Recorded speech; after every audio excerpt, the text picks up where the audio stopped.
આજના તાજા અને મુખ્ય સમાચાર. 4 વર્ષની બાળકી સાથે દુષ્કર્મ આચરનાર નરાધમ અંકિત ગૌતમને અંતિમ શ્વાસ સુધીની કેદ, કોર્ટનો ઐતિહાસિક ચુકાદો. સુરતમાં 4 વર્ષની બાળકી સાથે દુષ્કર્મ આચરનાર નરાધમ અંકિત ગૌતમને કોર્ટે અંતિમ શ્વાસ સુધીની જેલની સજા ફટકારી છે. પોલીસે માત્ર 13 દિવસમાં ચાર્જશીટ રજૂ કરીને ન્યાયિક દાખલો બેસાડ્યો છે. સુરત શહેરમાં એક અત્યંત ગંભીર અને માનવતાને શરમમાં મૂકી દે તેવી ઘટના સામે આવી હતી, જેમાં એક 4 વર્ષની માસૂમ બાળકીને ચોકલેટની લાલચ આપીને અપહરણ કરી તેની સાથે દુષ્કર્મ આચરનાર આવ્યું હતું. આ કેસમાં સુરતની અદાલતે ઐતિહાસિક ચુકાદો સંભળાવતા આરોપીને અંતિમ શ્વાસ સુધીની જેલની સજા ફટકારી હતી. માત્ર 13 દિવસમાં ચાર્જશીટ દાખલ કરી પોલીસે ન્યાયિક પ્રક્રિયાને એક ઉદાહરણ પૂરું પાડ્યું છે.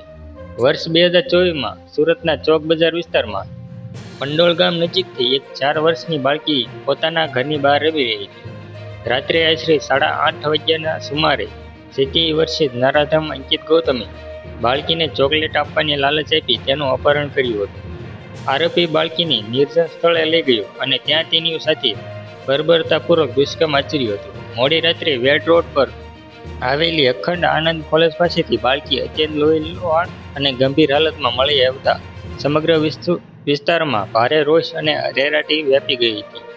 ઘટનાની ગંભીરતાને ધ્યાનમાં લઈને ચોક બજાર પોલીસ તરત જ એક્શન મોડમાં આવી ગઈ હતી. પોલીસે તાત્કાલિક તપાસ માટે ખાસ સીટની રચના કરી હતી. સીસીટીવી ફૂટેજ અને સ્થાનિક તપાસના આધારે પોલીસે આરોપી અંકિત ગૌતમને પંડોળ વિસ્તારમાંથી ઝડપી પાડ્યો હતો. આ કેસમાં કાયદેસરની કાર્યવાહી અને આરોપીને સજા આપવા માટે પોલીસે અત્યાધુનિક વૈજ્ઞાનિક પદ્ધતિઓનો ઉપયોગ કર્યો હતો. સુરત અને ગાંધીનગર એફએસએલની મદદથી આરોપીને ગેટ ઓનલાઇનલી ટેસ્ટ કરવામાં આવ્યું હતું. તમામ વૈજ્ઞાનિક પુરાવો અને દલિતોને ધ્યાનમાં રાખીને અદાલતે આરોપી અંકિત ગૌતમને અંતિમ શ્વાસ સુધીની કેદની સજા ફટકારી છે. આ ઉપરાંત કોર્ટે આરોપીને 60,000 રૂપિયાનો દંડ ફટકાર્યો છે અને પીડિત બાળકીને 10 લાખ રૂપિયાનું વળતર ચૂકવવા પણ આદેશ કર્યો.